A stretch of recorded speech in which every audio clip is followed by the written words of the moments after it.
Abençoados e abençoadas, graça e paz.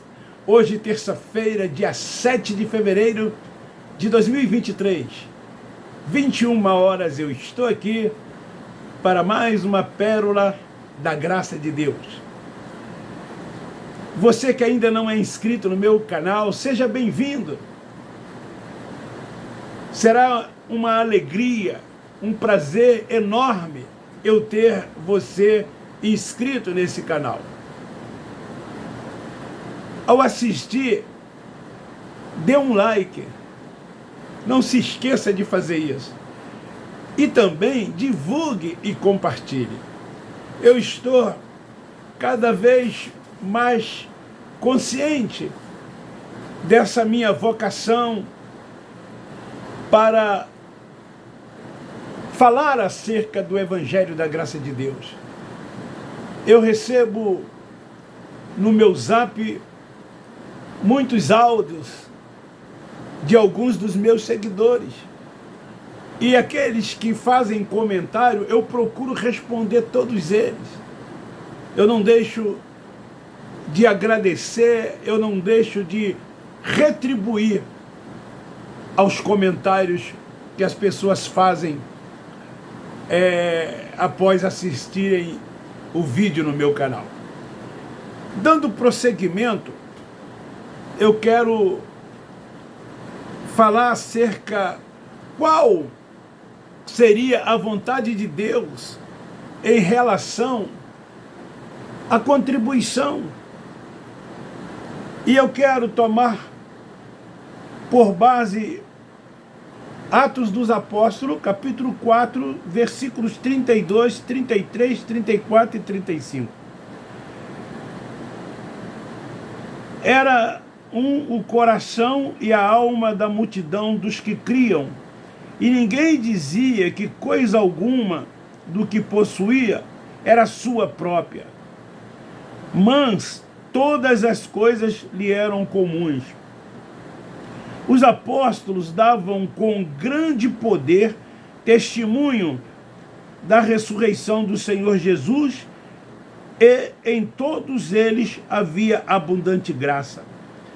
Não havia entre eles necessitado algum, pois todos os que possuíam herdades ou casas, vendendo-as, traziam o preço do que fora vendido e depositavam aos pés dos apóstolos. E repartia-se cada um segundo a sua necessidade. Queridos, dizem, eu não sei, que uma das maiores riquezas do mundo, ela se encontra no Vaticano. Esse menor país do mundo, porque o Vaticano é um país cujo chefe é o Papa. É como se ele exercesse a função de presidente desse menor país do mundo, que é o Vaticano. E ali, no Vaticano, está localizado as maiores riquezas da Terra. É um dos países mais rico do mundo, o Vaticano. E, no entanto, o que nós vemos em todo o mundo é muitas pessoas necessitadas, muita pobreza. A religião católica é a maior religião do mundo.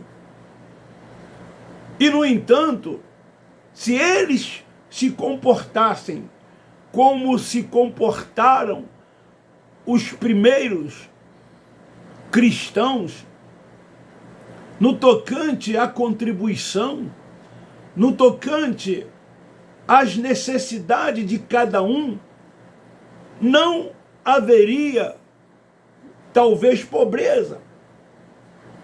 Não haveria ninguém passando por necessidade. Eu acabei de ler aqui. Tudo lhes era comum. As pessoas repartiam entre si, socorriam os necessitados. Isso sim é a verdadeira obra de Deus. Então, os cristãos primitivos contribuíam para o sustento de todos. Eles viam as necessidades coletivas.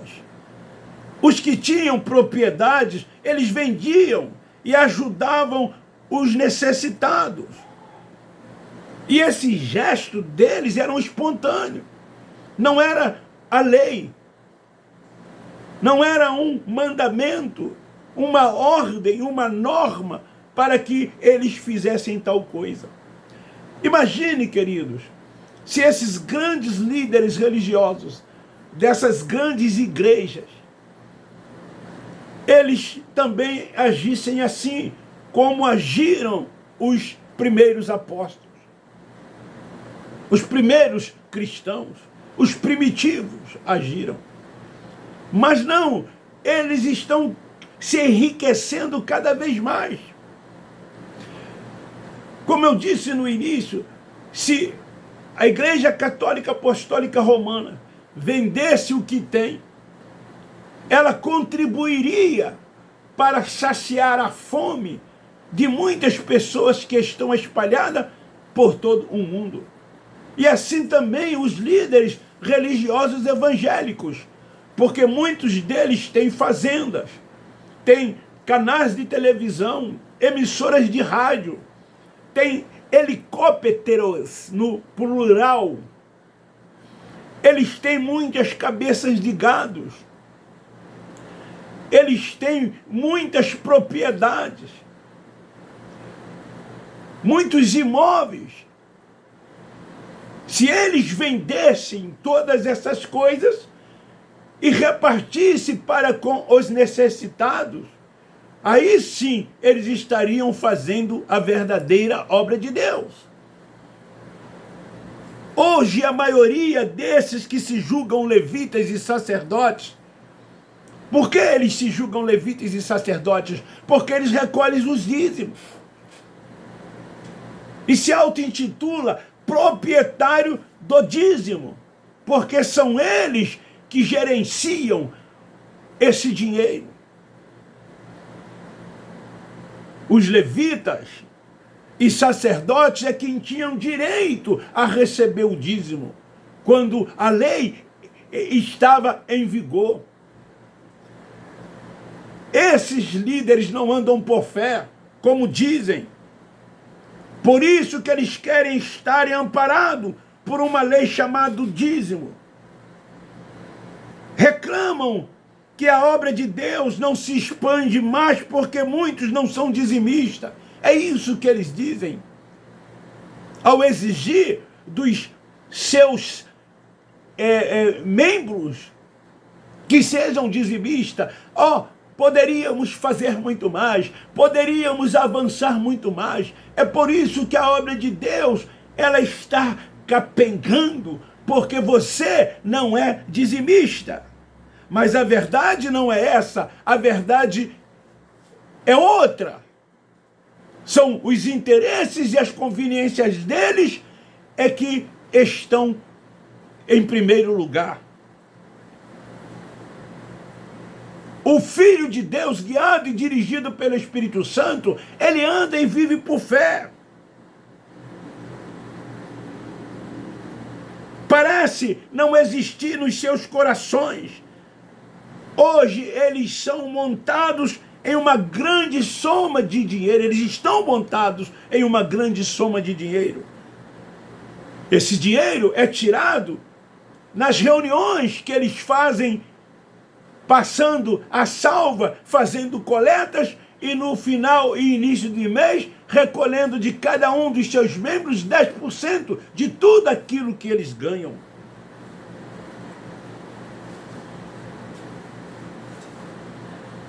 Eu posso dizer que a grande maioria desses líderes religiosos, salvo raras e honrosas exceções, eles são muito voltados para o dinheiro. Eles só pensam em dinheiro.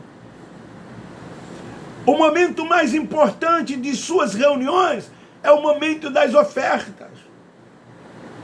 Tem umas instituições evangélicas que no primeiro domingo do mês, eles consagram os dizimistas e fazem aquela fila.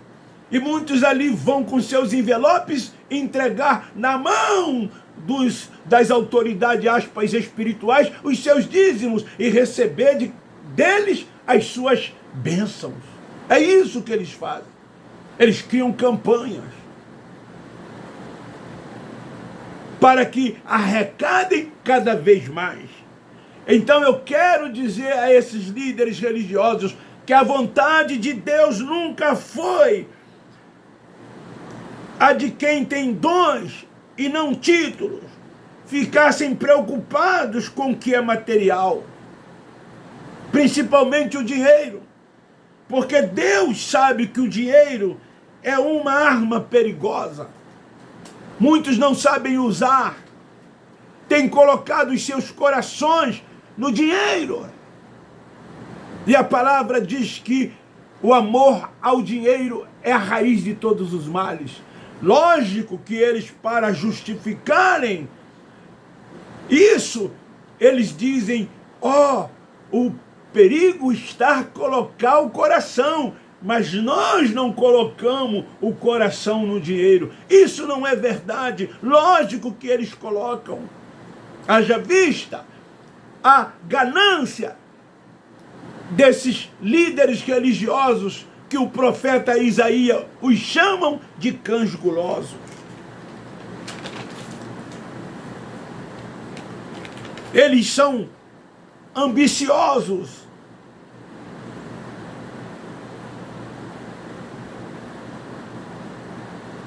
Me faz lembrar uma passagem no livro de 2 Reis, no capítulo 5, versículo 1 ao 27. Eu não vou ler, mas o título é A Cura de Naamã. A história da cura de Naamã envolve um homem profeta, um homem de Deus, que foi usado como instrumento para a cura de Naamã.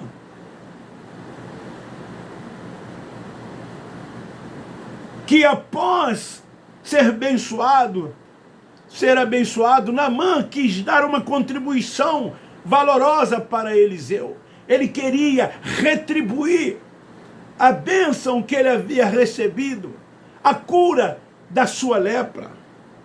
E ele, por sua vez, não quis aceitá-la de forma alguma. Por mais que Naamã insistisse, Naamã não quis, o profeta Eliseu não quis aceitar. Que diferença, né? Desses que têm títulos hoje, que se dizem apóstolos, bispos, pastores, evangelistas, sei lá, líderes religiosos. Eles pedem, se a pessoa espontaneamente oferecer, aí eles dão mais o ar de suas graças. Porque a visão do profeta Eliseu não era dinheiro. Totalmente diferente de muitos líderes religiosos nos dias de hoje, que auto se intitulam autoridade espiritual.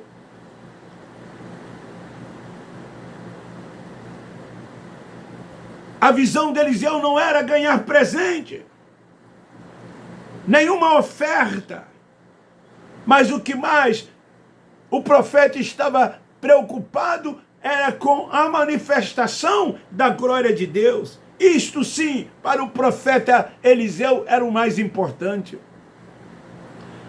Mas Geazi, o moço que trabalhava com Eliseu, o moço que era companheiro de Eliseu, ele não tinha esse mesmo propósito do seu Senhor. Os olhos de Geazi estavam voltados para a oferta de Naamã. Assim como muitos nos dias de hoje estão voltados para as ofertas e para os dízimos das pessoas, e não pelas vidas das pessoas, pelo que a pessoa é, mas sim voltados para aquilo que as pessoas possuem, para aquilo que as pessoas têm. Mas Eliseu disse Vive o Senhor, em cuja presença eu estou, que eu não tomarei. É assim que eles deveriam se comportar.